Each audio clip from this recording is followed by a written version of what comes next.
You don't think about water until something feels off. It's just there, running from a tap you've trusted your entire life, clear enough to pass a glance test, routine enough to never question. Until the taste changes, or the price of bottled water quietly doubles, or someone in your house gets sick and you start tracing back what should have been the safest input in your daily life. Most people respond the same way when that doubt appears. They don't rebuild the system, they switch suppliers. A filter, a subscription, a different brand on the shelf. It feels like control, but it's just a lateral move inside the same structure. You're still depending on something you can't see, can't verify, and ultimately can't fix when it fails. The entire water ecosystem is built on that invisible trust. Municipal systems operate behind layers of infrastructure you never interact with. Bottled water companies sell reassurance more than substance, wrapped in branding that implies purity without ever showing the process. Even high-end filtration systems function like black boxes.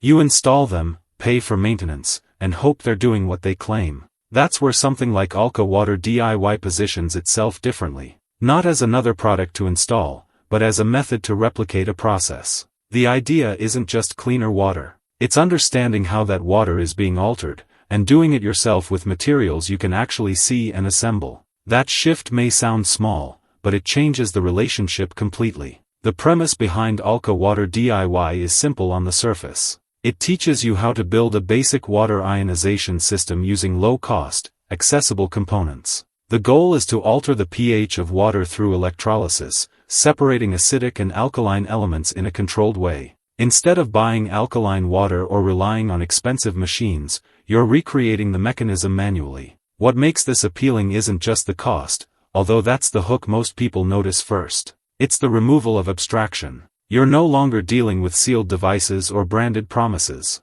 You're dealing with a structure you assembled yourself, where every part has a visible role and every output can be traced back to a specific input. That said, this is where the narrative needs to slow down. Because the sales story leans heavily into health claims that go far beyond what the underlying mechanism guarantees. Alkaline water has been marketed for years with promises tied to immunity, longevity, and disease prevention, but most of these claims are either overstated or not strongly supported by scientific consensus. Changing water pH doesn't automatically translate into systemic health improvements. The human body already regulates its own pH levels very tightly, and drinking alkaline water doesn't override that process in the way many ads suggest. So if someone approaches this expecting a medical transformation, they're likely projecting more onto the system than it can realistically deliver. Where the method does make more grounded sense is in control and cost. Building your own system for a fraction of the price of commercial alternatives removes ongoing expenses and reduces dependency on external supply chains. You're not paying for branding, distribution, or maintenance contracts. You're managing a process. But that control comes with trade-offs. Convenience is one of them. A store-bought solution works instantly, requires minimal effort, and shifts responsibility away from you. A DIY system demands time, attention, and a willingness to understand at least the basics of what you're building. If something goes wrong, there's no support line to call unless you count the guide itself. There's also the question of input quality. No matter how effective a system is at altering water properties, it doesn't eliminate every possible contaminant. If the source water is heavily compromised, a simple ionization setup won't magically purify it. This is one of the gaps often glossed over in the sales narrative, and it's where a more critical perspective becomes necessary. So what you're really looking at with Alka Water DIY isn't a miracle solution. It's a shift in approach. Instead of outsourcing responsibility, you're taking a portion of it back.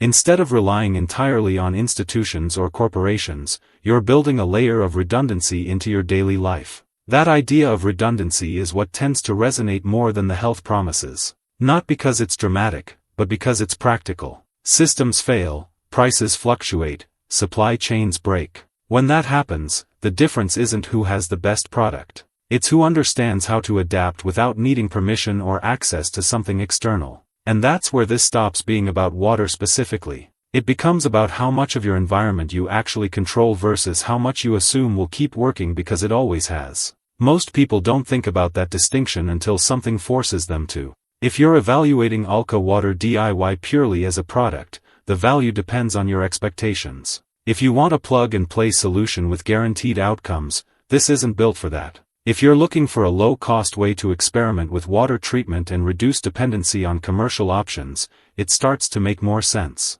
The guide itself is essentially an instruction set. It walks you through materials, assembly, and basic usage. There's nothing inherently complex about that, but the simplicity is also part of the appeal. It lowers the barrier to entry for people who wouldn't normally attempt something like this. At the same time, simplicity can be misleading if it creates overconfidence. Just because something is easy to assemble doesn't mean it should be treated casually. Water is one of those areas where small mistakes can scale quickly if ignored, especially when you assume the system is doing more than it actually is. So the real question isn't whether Alka Water DIY works. It's whether you're willing to trade convenience for visibility. Whether you prefer a system you can inspect and understand, even if it requires effort, or one that stays hidden but demands ongoing trust. Because once you start seeing how much of your daily life depends on systems you never question, it becomes harder to ignore. Water just happens to be one of the most obvious places where that dependency shows up.